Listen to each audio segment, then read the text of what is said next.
which will be a longer recording anyway.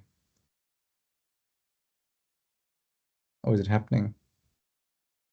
Yeah, it looks like it is. So it's allowing me to record for you. I don't know if that's fine. Oh, so you are recording. Okay, that's perfectly fine, as long as someone's doing it. Okay, no, that's good. Okay. Thanks, Jared. I appreciate it. Okay, perfect.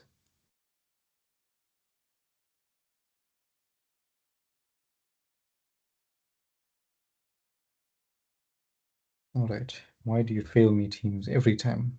All right. Anyway, now we get to functions, which is the last part of learning unit 3. And here again, guys, if I'm going too fast, just stop me. We need to learn 4 important things here. The first, I'm going to separate and do it by itself, and then the next 3, domain, codomain, and range, we'll do together. So the first thing we need to learn out of the 4 is image. An image is just an output to a function. So best to learn by example. Suppose I had a function f of x is equal to, I don't know, what's your favorite function? Let's make a parabola, x squared. Then for the input, suppose I take the input to be x equals to 1, then the output here will be f of 1 is equal to 1 squared, which is just 1. Right? That output is called the image to the input 1. For the input 1, we get the image 1. So let's do one where they're not the same thing. If the input is 2, the output here will just be 2 squared, which is 4. So the image of 2 is 4 when filtered through this function. That's how the word image works. It's just the output of a function. Okay, so that's the first one done. The next 3 things we need to learn together are domain, codomain, and range. Range and domain you guys probably heard of from high school, maybe. Okay, but codomain might be a new thing. So let's look at that carefully. So the domain is the set of all inputs to a function. Like in this example, the 1 and the 2 would be part of the domain. The codomain and range are similar, where the codomain is the set of all allowed outputs. All the possible or the allowed outputs form the set of the codomain, and the range are the actual outputs. It's a subtle difference, but we'll see it with an example. Okay, we'll find an example to differentiate that. But before we do, let's just make sure we get the notation right, because we're going to use this for every example. The notation, the way we represent functions, is this box right here, this red box, where f is just a label for the function. Usually we're told what it is, but here they're just telling us what the function is called. So f in this case is the function.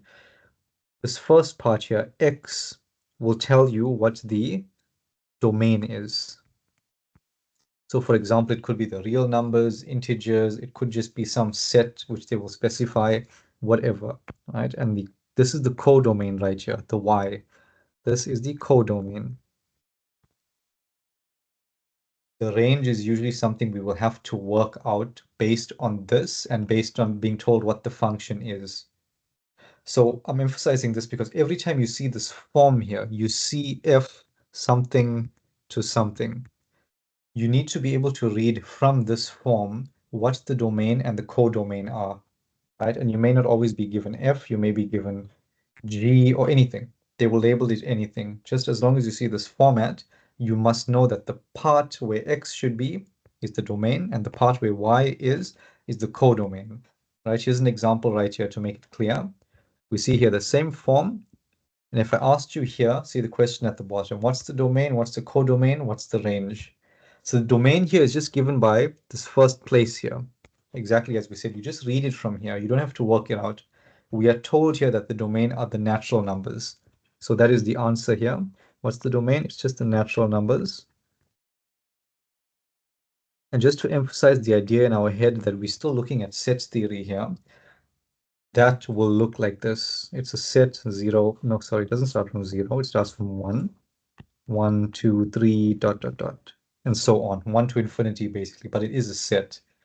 And the codomain is also taken from the form that we looked at above, from this thing that I circled, right? And n here gives us the codomain. So it's also the natural numbers here. Natural numbers. So you see, I'm just reading it from the form. I don't have to work anything out. Okay, and again, we can write it Why do I keep putting a 0? It starts from 1, 1, 2, 3, and so on. Now the domain and codomain here happen to be the same. That's okay. It doesn't always have to be, but it happens to be here. The range is worked out by filtering every value from the domain through the given function, and we are given this function here. So if you filter all the values from the domain into this, you will get the elements of the range. So the first element of the domain is just 1. Remember, it's natural numbers. So the first element is 1. So for 1, we work out f of 1 is equal to 1 squared plus 3. I just plugged 1 into the function for x, and the output here is 4. So that's the first element of our range. Second element of the range comes from filtering the second value of the domain into the function. So that's 2.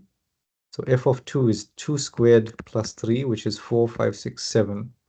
Okay, and so on. You just keep on filtering every input or every element of the domain into the function, and you get all the outputs, right? And so on. It's obviously an infinite set, so this will never end. But in this case, we just list a few, so we get an idea of what it is. So it's 4, 7, 12, and so on, right? So here we clearly understand what's the domain, what's the codomain, and what the range is. Okay, so again, this format is very important. All right.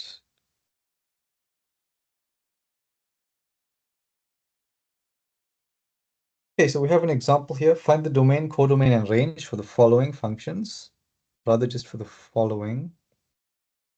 Yeah, they are all functions, so that's fine. So number 1, again, it's good to practice these because we keep doing the same thing until we drill it in. Number 1, we see that form. So from this, we can identify the domain and the codomain. It's just the integers. Both of them are the integers, right? We locate here the domain and we locate here the codomain, as always. Let me take this ugly markings out now.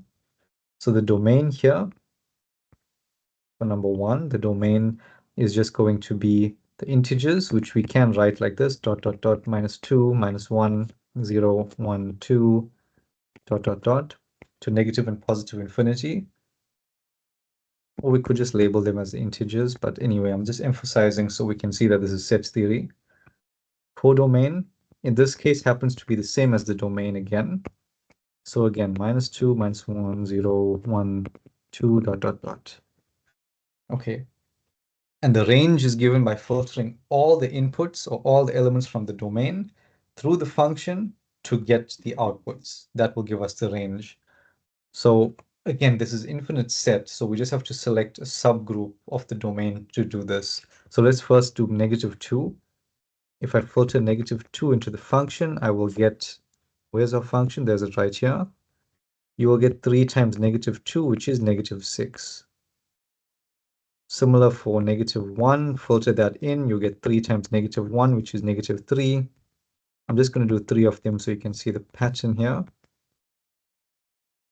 All right, and I mean, just by looking at the function, we should be able to figure that the range is just going to be multiples of 3. Right, okay, so from here we can write down the range. Let me do it this side. Range is equal to, it's infinite, so dot, dot, dot, -6, -3, 0, 3, 6, and so on. So there we have it. For number 1, we have domain, codomain, and range. Okay, let me just make sure I'm not muted or anything, so I can hear if you guys are talking to me. I'm not muted. I know my volume was up down here. Oh, yeah, okay, we're fine. All right. So that's number 1. I really hate rushing through these things like this. Anyway, number 2, we see here the same idea. We see this form, except now they've given us explicit sets here. Instead of saying something like integers, natural numbers, or whatever, they give us explicit sets. So in this case, the domain, again, given by the part before the arrow, the domain is given by just set 1, 2, 3. We take that straight from the example. Again, you don't have to work these out. You just read them straight from the question. Codomain is given by ABC. Okay. And in this case, now to work out the range, we don't have to do much because we see here they haven't given us an explicit function.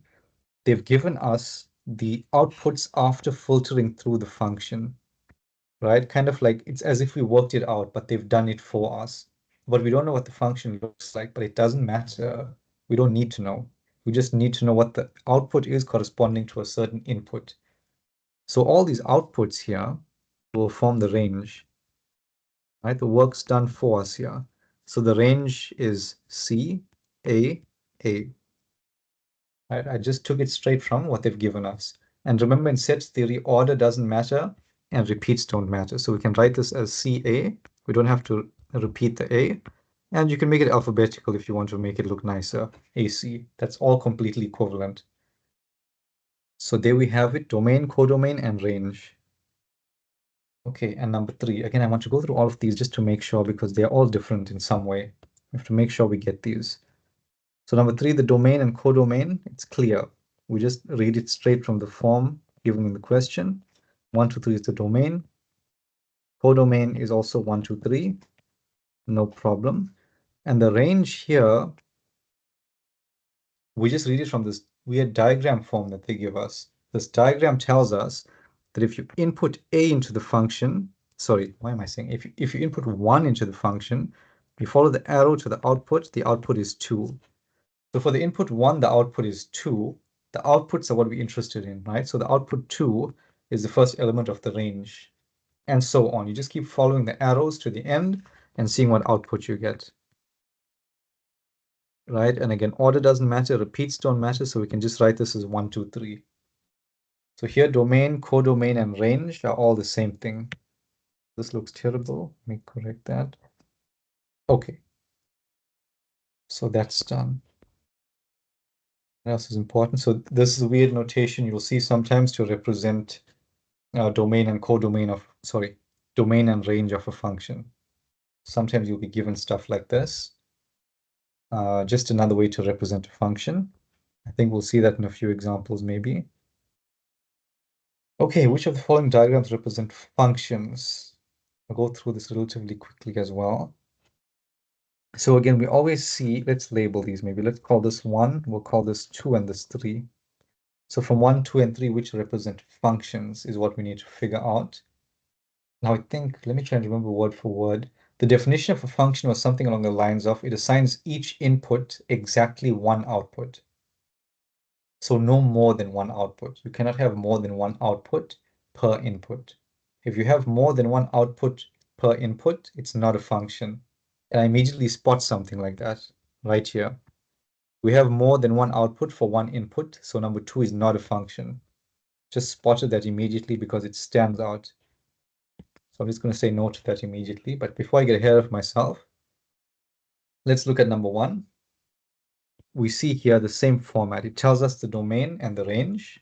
Domain is given by the set X, which is defined above in the question as 1, 2, 3, 4. Y is defined as A, B, C, D. So we know the domain and range. That's okay. Is this a function? Does it give each input exactly one output? Yes, it does. So number 1 passes the test. Again, sorry guys, I'm not hovering on them for too long. 1, 2, and 3. 3 is also a function, even though here they kind of try and trick you a little bit because you see an overlap here. Here we have one output for 2 inputs, and that is allowed. This way it is allowed, right? In your diagram, if you see something that represents a V shape, or in this case, like a slanted V shape, see there's it here, then it's usually represents something which is allowed. Sorry, not usually, all the time, it represents something that's allowed. But if you see an upside down V shape in your diagram, like what we saw up here, then it shows you something which is not a function. Sorry, I hope I said that right. If you see an upside down V, it shows you something that's not a function. So this is not a function. If you see a right side V or slanted version of it is okay, then it is a function. Just a way to remember it. But again, if you remember the definition, you can just check for it yourself. All right. Okay, moving on, not wasting too much time on that. Properties. This is what I wanted to do today.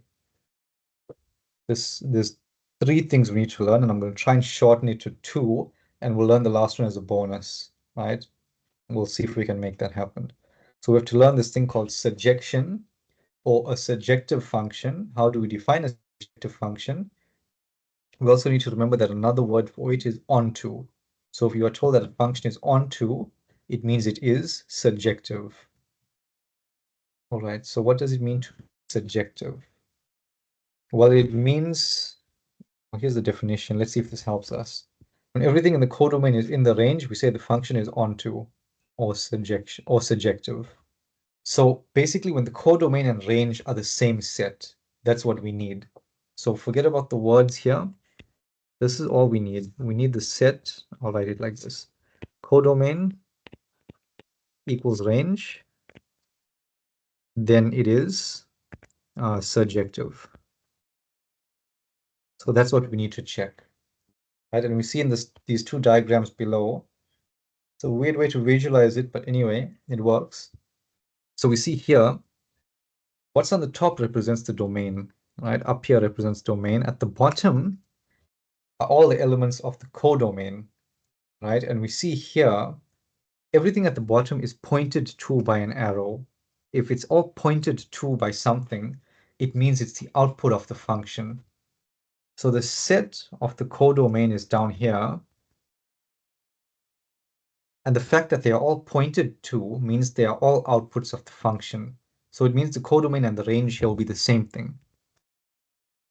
Right? And maybe more intuitive to see is the second example where it's not surjective. Right? And that's because if you look here at the set of the codomain at the bottom, remember again, codomain is all the possible outputs. If you look at all the possible outputs, they are all not actual outputs. There's one guy here who's not pointed to by anything. So that means that's not an actual output. So the codomain and the actual outputs, or the range, are not the same thing. The codomain and the range here are not the same thing. So codomain not equal to range, therefore not surjective. So that is surjective. Just remember this little thing here. It's easier than remembering that whole definition. Codomain must be the range. All right. So let's see if we can get some actual examples. We should look at examples before we learn a new thing, right? I think we should. They haven't given us any, have they? Okay, we can make up an example, right? It's not difficult with these things. So let's say we have the function, let's define it like this. F is given by, what set can we work with here? 1, 2, 3, 2, let's see, let me think for a second. Let's make it 1, 2, 3, 4, 5, 6. Okay, let's not make it too big. Let me just go to 4 here and let me go to 2 for the first part. Otherwise, it's going to waste too much of time. So 2, 1, 2, 3, 4. And we'll define the function as f of x. Let's do that better. F of x is equal to x squared. Again, we'll use a parabola. Why not? So now the question you may be asked for something like this is this function surjective? When they ask you the question, basically they're saying, this is what they're basically asking you. Is codomain full range? The question will ask, is the function surjective? But this is what they're really asking. So let's check it. Our codomain is given by this here. We know that already. So all we need to do is check the range. What is the range? And for the range, you just take all the elements from the input and filter it to get an output. So the input is here, the domain. Filter those through the function and see what you get. The first element is 1. Filter that through the function, you'll get 1 squared, which is 1. Second element is 2. Filter that through the function and you'll get 2 squared, which is 4. So the range here is 1 and 4. Now this range and the codomain are clearly different. Codomain is given by 1, 2, 3, 4. Range is given by 1 and 4. So these are not equal. So this is not surjective. Yeah. Okay. So again, not wasting too much time. Unfortunately, we have another two properties to get through very quickly. We learned surjective, now we're learning injective. And another name for injective is one-to-one. And this one's an easy one to remember because it is exactly that. It's a one-to-one relationship between the input and the output. When you get a one-to-one relationship, then it's injective. So in other words, the arrows must be only pointing to one guy at the bottom. Top, if you have an arrow pointing down, it must only point to one person at the bottom. I don't know why I'm saying person, but you guys get what I mean, right? Once these arrows start branching out, then no longer injective, right? So the analogy they give for this, it's a bit of a stupid one, but it works, is that it's like during COVID time, every guy at the top is a doctor, and every arrow is a Pfizer vaccine or whatever, and you only vaccinate one person at the bottom. Like you see on the right-hand side here. You get two doctors vaccinating one guy. It's not good. We don't like it, so that's not injective. Bad example, but it works. All right, so that's injective one-to-one. The word one-to-one is helpful. Now I want to try this example here. And in this example, we need to figure out, see, the question is asking whether the functions are injective, but I want to add to this. Are they injective and are they surjective? Let's do both in one go. Right, we'll do injective first because we just learned that. I need to make space here. Zoom in a bit. So the first one, I think we've looked at all these functions at some point, which is good. The first one, is it injective?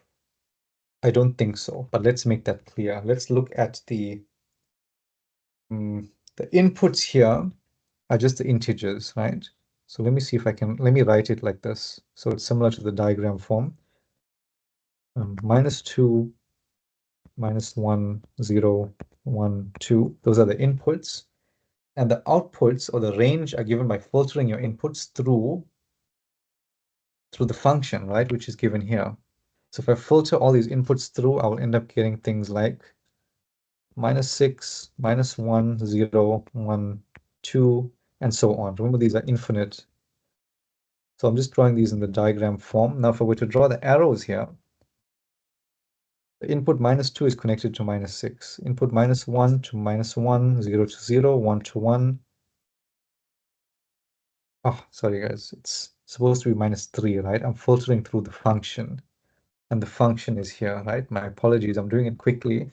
I'm susceptible to mistakes here. That will be -3, 3, and 6. Because remember, again, I'm filtering through this function right here. So the input filtered through that gives me these values, okay? But anyway, that doesn't change the point. The point still stands. I connect the input to the output, and we see it's a one-to-one relationship. Clearly, there's no overlapping with arrows. There's no overlap possible based on the form of this function. So this first one right here is definitely injective. No doubt. Now, is it surjective? Surjective, again, means the domain and the codomain are the same thing.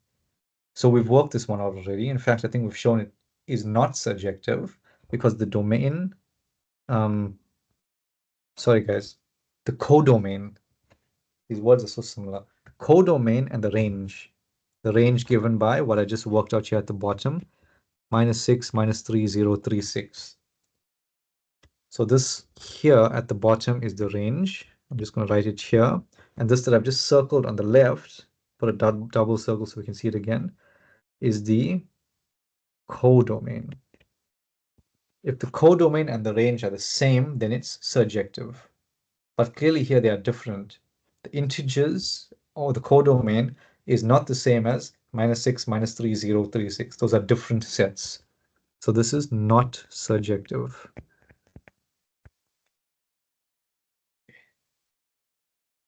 All right, now let's look at number 2 quickly. Number 2, is it injective? We'll just do this one example. I don't want to do all of them. It's probably going to become too much. So number 2, is this injective? Let's see, let's do it in the diagram form again. The inputs here, according to this weird form, the inputs are given by 1, 2, and 3. The outputs are given by A and C. So we just need to write A and C, right? Repeats don't matter here. So I keep going back and forth with colors, but it's okay. So here 1 is mapped to C, 2 is mapped to A, and 3 is mapped to A. That's what we get from this here, from this form. Hey, we haven't seen this before, so it's good. That's what this form tells us. It just gives us directly the mapping. So now, is this injective in this case? No, it clearly isn't, because we get essentially two doctors on the top injecting one guy, which is A. That's not good. It's not a one-to-one. There's an overlap here. So this is not injective. Not injective.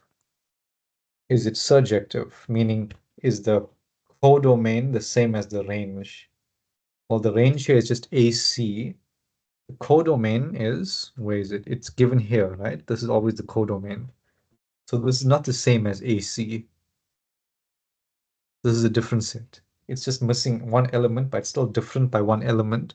So it's not surjective. Okay. The last one at the bottom, I'm going to put the answers down quickly because we actually need this, unfortunately. We've done it already, but now let's just make sure we understand whether it's injective or surjective. Injective, yes, clearly, because it's a one-to-one relationship between the top here and the bottom. That's a one-to-one, even though the arrows pass over one another, none of them point to the same thing. This, what we have at the bottom here, is different from a case where we have something like pointing there and pointing there. You know, that's different. This here is, it just crosses over. That's okay. That's allowed. So that's injective. Is it surjective? Yes, because we've shown for this function that everything is the same. The domain, codomain, and range are all the same.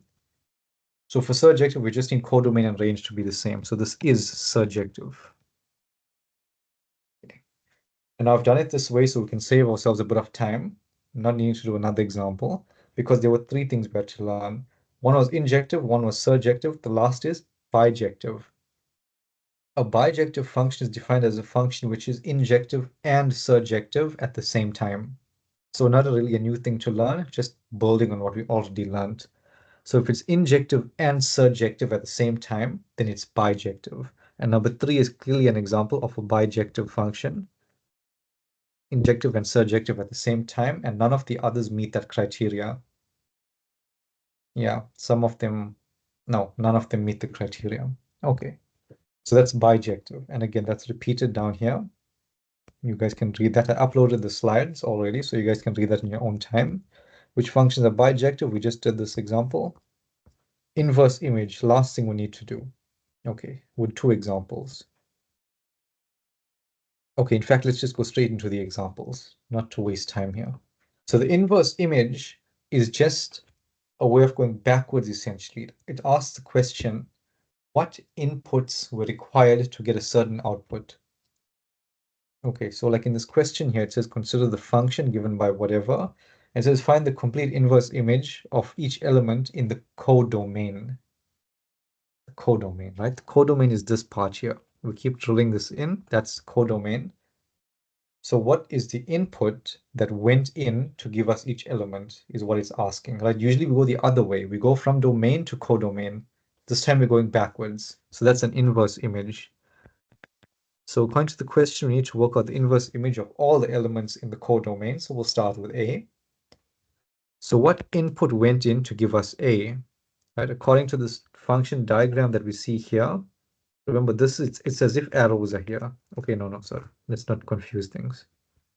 For the arrow diagram, it's a bit different. But anyway, this tells us what the input was. And we see the input for A, there are 2 inputs that give us A. That is 1 and 2 from the domain. So that's how we write our answer. We just write it as a set 1 and 2.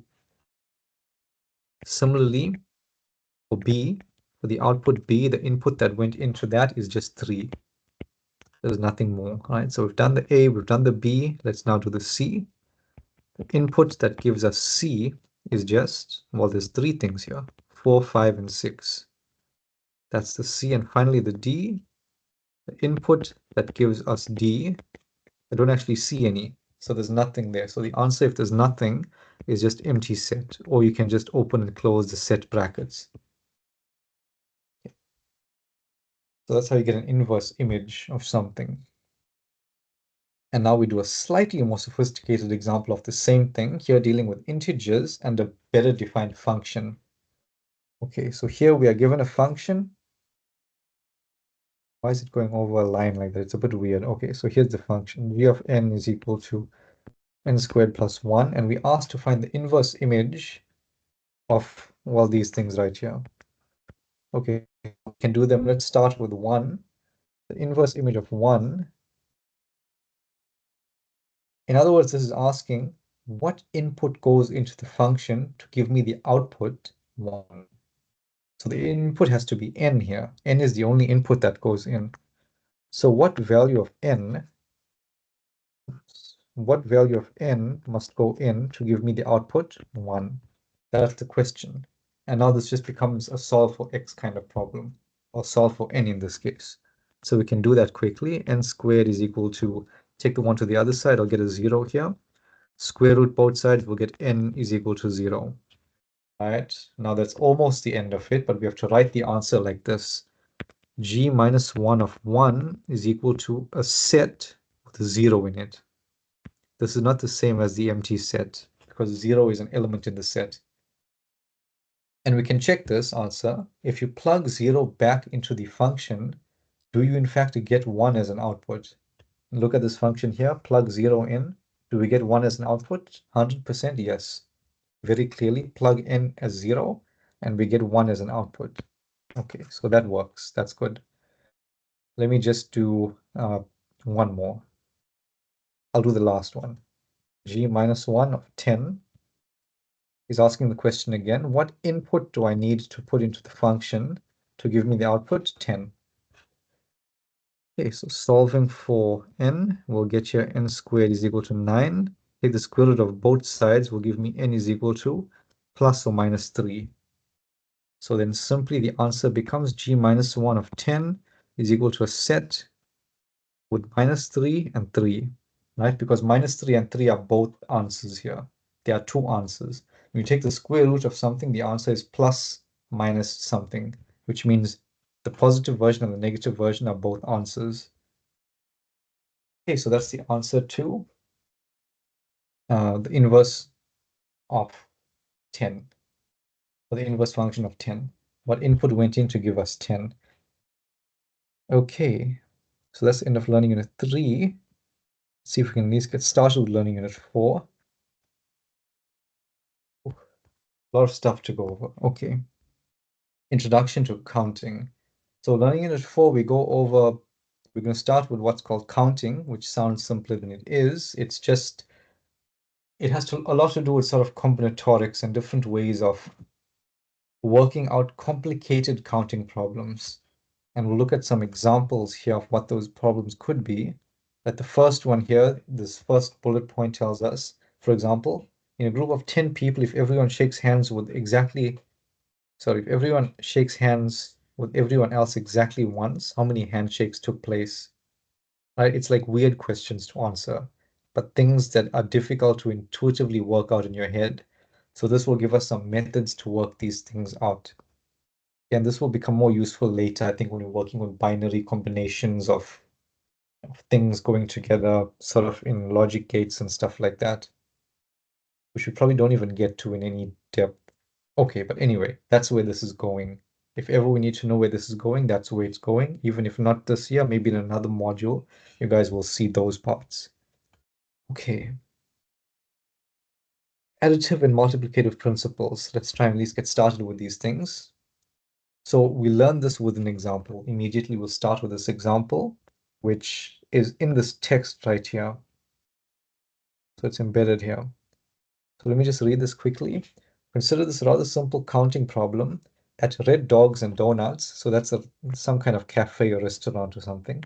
At Red Dogs and Donuts, there are 14 varieties of donuts and 16 types of hot dogs. If you want either a donut or a hot dog, how many options do you have?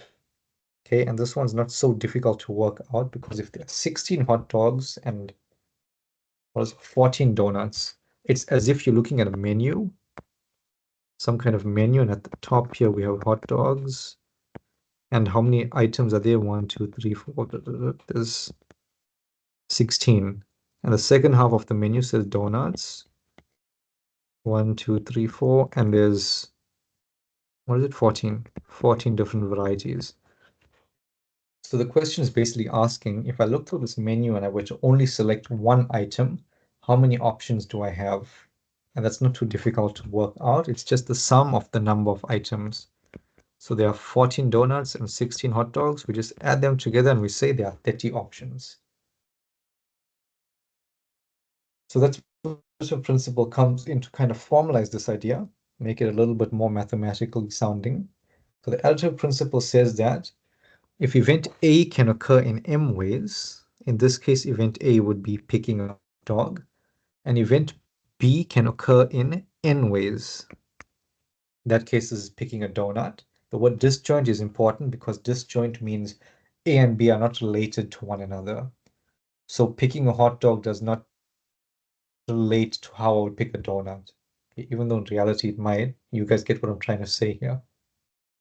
There's no relation between these two sets, is what we're saying, between A and B. The options for hot dogs and options for donuts are unrelated to one another. Okay, anyway, if event A can occur in M ways and B can occur in N ways, then A or B can occur in M plus N ways.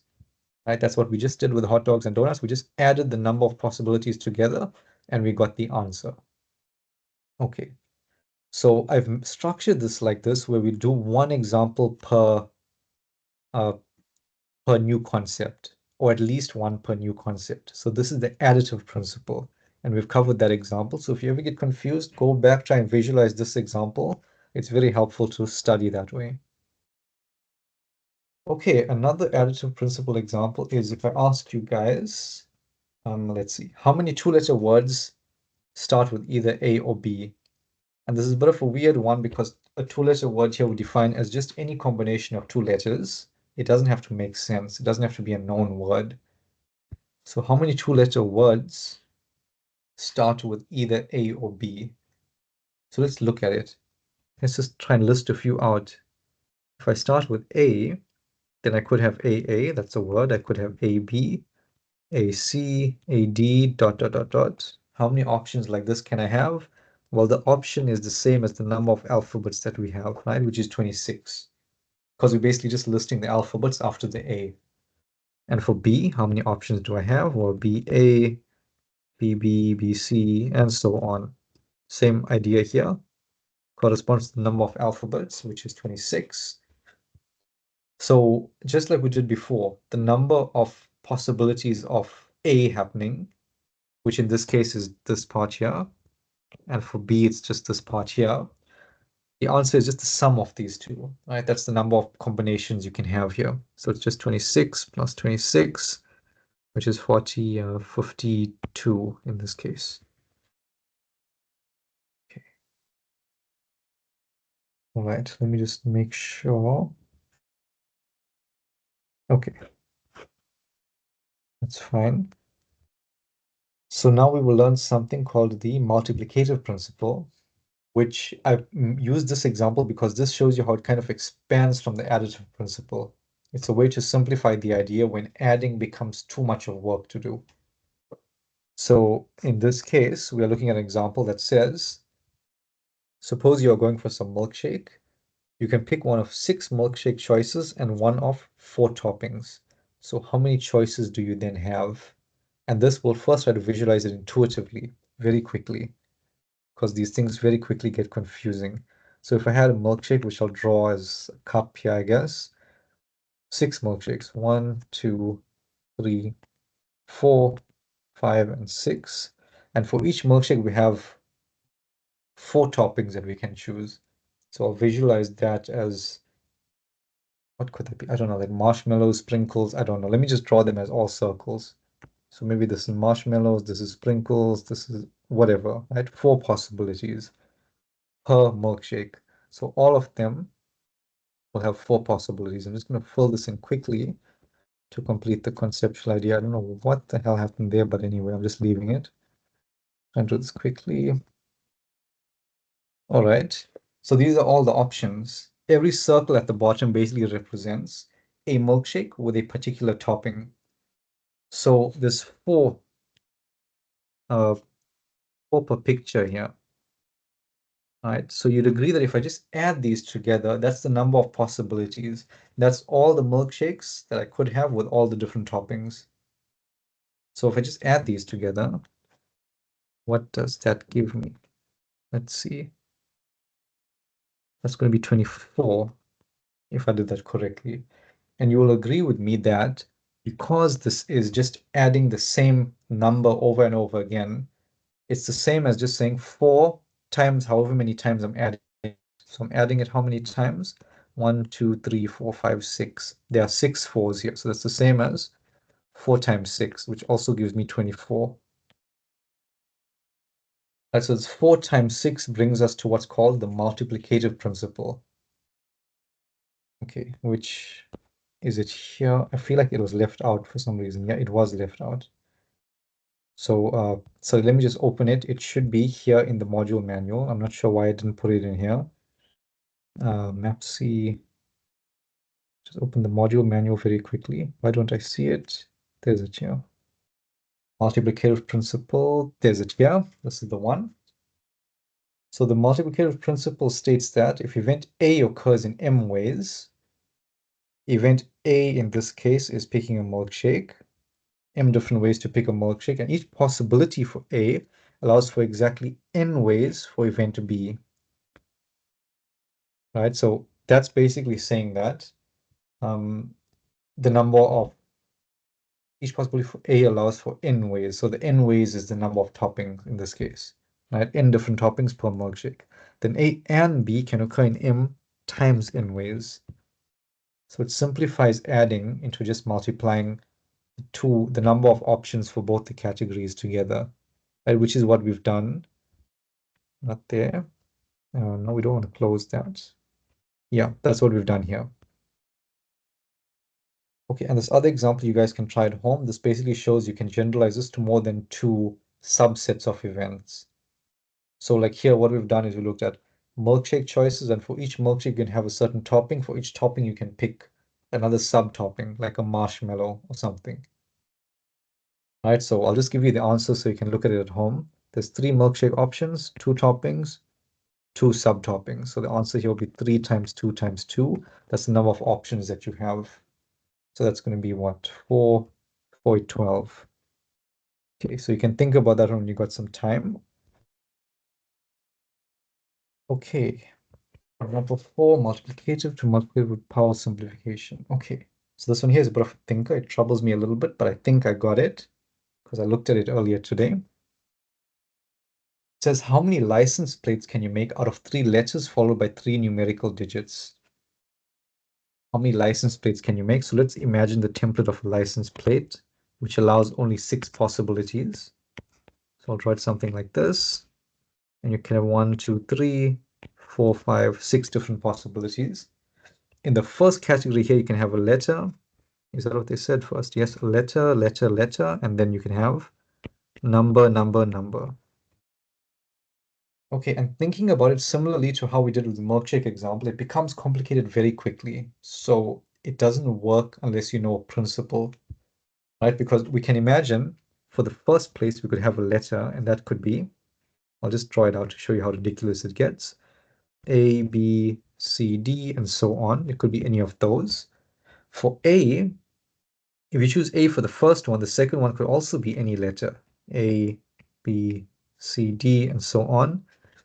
And once you've chosen that, for that subgroup of any of them, we have another letter, A, B, C, D, and I'm not even filling out all of these. And then for each of those, we could have a number which goes 0, 1, 2, 3, and you have to fill all these in like that to a point where it's ridiculous. It's too much to keep track of.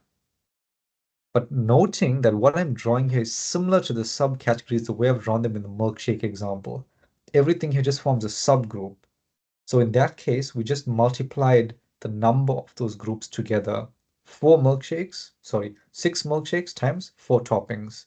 So here it's a very similar idea. Let me take this part out. I'll show you what I mean. For the first thing, we have 26 possibilities. Let's do this in a different color. 26 possibilities from here. Multiply that by the next number of possibilities from the next subgroup, which is 26 as well, and 26 here, because these are letters. And for numbers, we can have 0 to 9, which are 10 options. So those are single digits. We only work with single digits here. 0 to 9 gives us 10 options.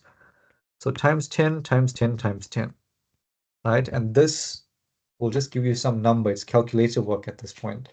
But we can simplify this further because the 26s, there's 3 of them. So write this as 26 cubed. There's 3 10s, so write it as 10 cubed. And this gives you something. I don't know what. It must be some massive number. Let me very quickly check it. 10 cubed times 26. So it's 17,576,000. 6,000. Thank you very much, Jared. That was quick work. And that's a ridiculously large number. That's the number of possible number plates you can make with these combinations. Okay. All right. I need to take a breather for a second. Okay, and now this is, oh, should we do this one? This is a bit of a tricky one. Let's see what's after this.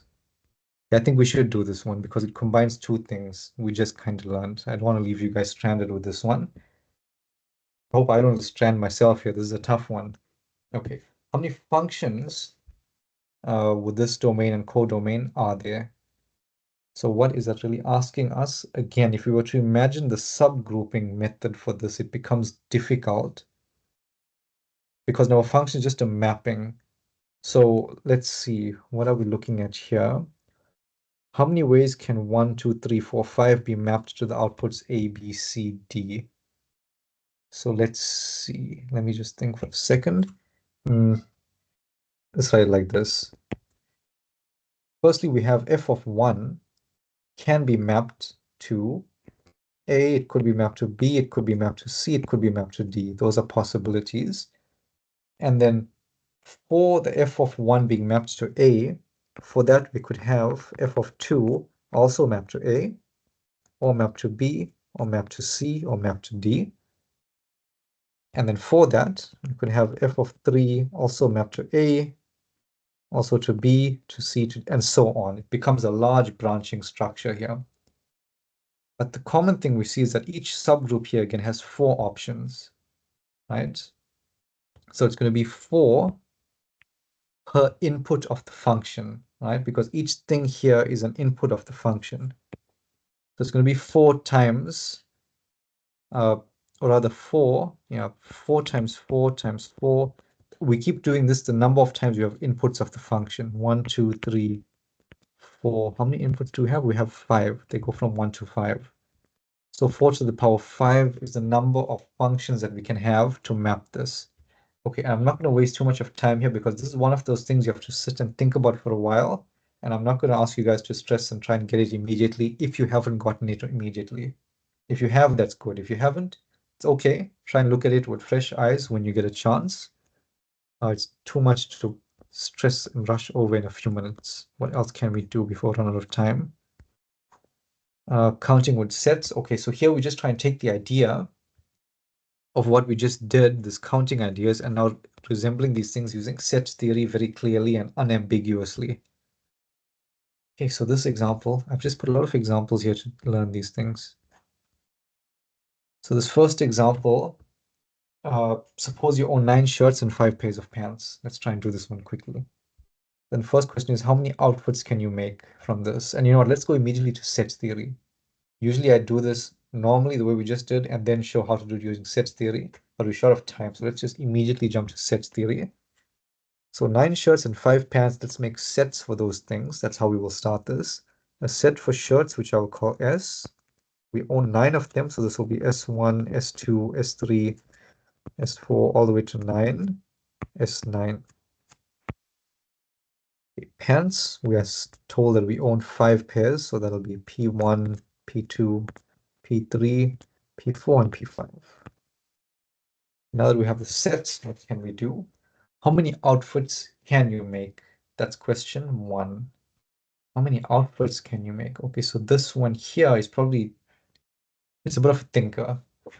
So it's similar to to the milkshake example, where you can imagine you have one shirt up here. That's a very bad looking shirt. For that shirt, you can have 5 pants. So there's one here, there's another one here, there's one here, and so on. We have 5 of them. And we have more shirts as well. We have 9 of them. So just like before, you just multiply these two numbers together and you get the answer. So it'll be 9 times 5, which is 9, 18, 27, 36, 45, right? So that's the answer. But now let's do this using set theory. And using set theory, this is going to be the multiplicative principle using set theory, which it comes back to this thing called the Cartesian product, which I wish I could recap here, but I'll try and do as much as I can to get the essence of it. So the cardinality of the Cartesian product will give us the same answer, 45. And we are shown, okay, we are shown, I wish I could do this whole proof here, but I'll just conceptualize it. The cardinality, firstly, we keep this straight bracket outside because we're taking a cardinality. The what's the word for this thing? I can't remember now. What is the word? What is the word? Cartesian product, cardinality. Cartesian product. Sorry, it just slipped my mind. So the Cartesian product will be given by S1 P1, S2 P2. Sorry, that's S1 still. S1. So for S1, we take all the elements of the second set. So P1, P2, P3, and so on, all for S1. So S1 all the way to P9. Right? This is the standard way to do a Cartesian product. It's just making a set of all possible coordinates that you can make from these two sets. Okay. So the next line of this, we will take S2 and then do this with all of the elements from P1. I mean from P. Right? Exactly what I did above, except now with S2. Okay, and you'll see in a moment why I'm doing this. And this goes on up until the last element of S as well. S goes up to what? Up to 9. So S9 P1, S9 P2, and so on up until S9 P. Did I lose something here? P5. Sorry, P goes up till 5, right? Not up until 9. So these last values here should be 5. Let me just make sure I didn't lose anything else. P goes up to 5, S goes up to 9. Okay, perfect. So again, if you forgot this, guys, my apologies. Just please go back and check up the Cartesian product. So the claim here is that what we worked out on the right so simply, you get the same thing if you just work out the Cartesian product, okay? And the cardinality of a set, again, we need to recap this. The cardinality is just the size of a set.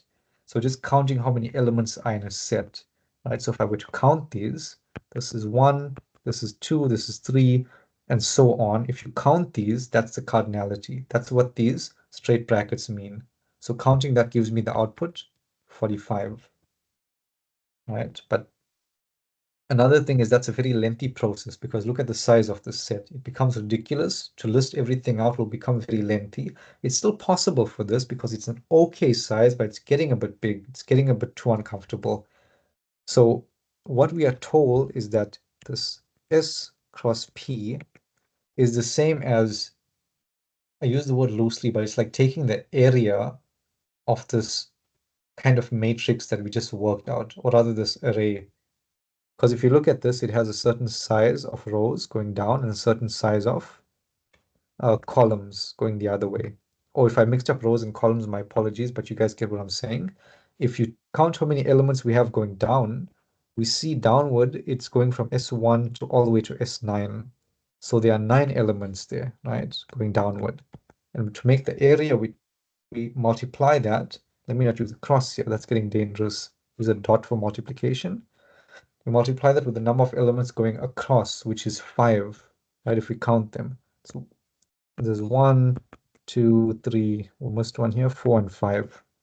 So just multiplying those together, we get the same answer. So this is how we do it using set theory, which ends up with the same position that we had using our earlier method.